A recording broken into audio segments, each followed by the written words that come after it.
সবসময় আমার সাথে এমনটাই হয়, আমি ভাবি একটা আর হয়ে যায় আর একটা। আমার মনে হয় সবার সাথে এমনটা হয়, তাই না? এই তো আজকে সারাদিন কি কি করছি এই নিয়ে থাকছে ভিডিওটি। আসসালামু আলাইকুম, কেমন আছেন সবাই? আশা করি সবাই অনেক ভালো আছেন। আমিও আলহামদুলিল্লাহ অনেক ভালো। এই তো আজকে ভিডিওটি কিন্তু শুরু করলাম সকাল থেকে না, সকালের একটু পর থেকে। এখন 11টা বা 11:30টার মতো বাজে। আর এই তো সবার কিন্তু সকালে উঠে একটা কাজ থেকে এই তো বিছানাটা গোছানো। তবে আমার কিন্তু এখন সকালে উঠে বিছানাটা গোছাতে পারে না, একটু লেট হয়ে যায়। যাই হোক, এখন যেহেতু আমার বাসার সবাই অসুস্থ, আর যেহেতু আমার ছোট ছেলেটা অসুস্থ, এই জন্য রাতে একদম ঘুমায় না। দেখা যায় রাতে অনেক দেরিতে ঘুমানো হয়, আর সকালে উঠতেও কিন্তু অনেকটা দেরি হয়ে যায়। সকালে ঘুম থেকে উঠে আর কি আমার বড় ছেলেকে স্কুলে পাঠিয়ে দিয়েছি। এর মধ্যে দেখি হচ্ছে অনেক বৃষ্টি হচ্ছে, তার জন্য আবার একটু ঘুমিয়ে পড়েছিলাম। আর উঠতে উঠতে 11টার মতো বেজে গেছে।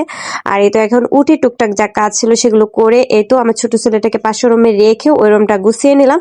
আর এদিকে এসে দেখে এই তো দেখেন সে এসে কান্নাকাটি শুরু করে দিয়েছে, কারণ সে একদম একা থাকতে চায় না।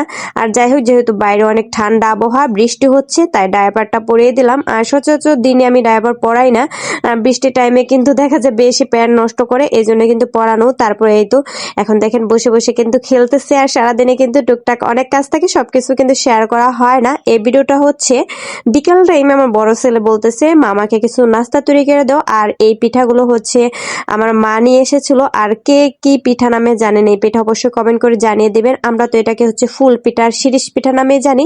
আর সাথে কিছু নাগেটস ভাজি করে দিয়েছিলাম। আর বিকালের নাস্তায় তো চাটা থাকতে হবে। যাই হোক, ছেলেকে এই নাস্তাগুলো দিয়ে দিলাম। আর পাশাপাশি হচ্ছে যা কাজ ছিল সেগুলো করে নিয়েছি। সারাদিন অনেক কাজকর্ম করা হয়, তাই সবকিছু আপনাদের সাথে আসলে শেয়ার করা হয় না। আর আমি এখন ভিডিও করতে পারি না। আমি যখন রাতে ঘুমিয়ে ভাবি সকালে উঠে এই এই কাজ করব বা এগুলো ভিডিও করব, সকাল থেকে কালকে ভিডিওটা স্টার্ট করব, কিন্তু সকালে উঠে না আর করাই হয় না। বিশেষ করে আমার এই তো ছোট ছেলেটার জন্য দেখা যায় করতেছে আর করতে পারি না। যাই হোক, বড় ছেলে তো নাস্তা খাওয়াইলাম, এখন তো আমার ছোট ছেলের জন্য চিন্তা কিছু করতে হবে, যেহেতু আমার ছেলেটা অনেক অসুস্থ, কিছুই খেতে চায় না। আর এই জন্য কিন্তু এই তো দেখেন আজকে কিন্তু চালটা ভিজিয়ে একটু কিছুক্ষণ সময় ভিজিয়ে রেখেছিলাম, এটা পাটায় বেটে এটা এই তো আমি হচ্ছে জাল দিয়ে নিয়েছি। এখন ফর্মুলা দুধ দিয়ে দিলাম। আর এমনিতে আমি নিজে তৈরি করা সুজিটা খাওয়াই, আর কি সুজি শেষ হয়ে গেছে। এখন যেহেতু বাবু অসুস্থ, আমি সুজিটা তৈরি করতে পারতেছি না। অনেকে আমাকে বলেছেন, আমাকে কমেন্ট করেছেন আপু সুজি খাওয়াবেন না, সুজি খাওয়ানো ভালো না। হ্যাঁ, আমি এটা জানি সুজি খাওয়ানোটা বেশি ভালো না, কিন্তু আমি সবসময় তো সুজি খাওয়াই না। দেখা যায় দিনে একবার রাখার চেষ্টা করি। আর সুজিতে কিন্তু আমি দেখা যায় খেজুর বা কলা দিয়ে থাকি। আর দিনে 3বার ভারী খাবার দিই, তার মধ্যে একবার সুজি, সেরেলাক্স থাকে একবার খিচুড়ি দিই, আর তার সাথে নাস্তা বা ফর্মুলা দুধ তো থাকেই।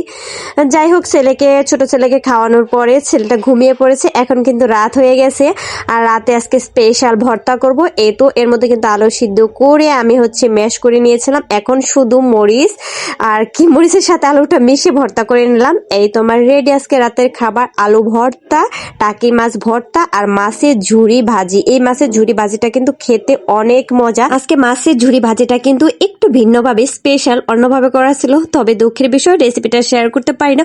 অবশ্যই একদিন করব। কে কে এখনো পর্যন্ত ভিডিওর সঙ্গে আছেন জানাবেন। আল্লাহ হাফিজ।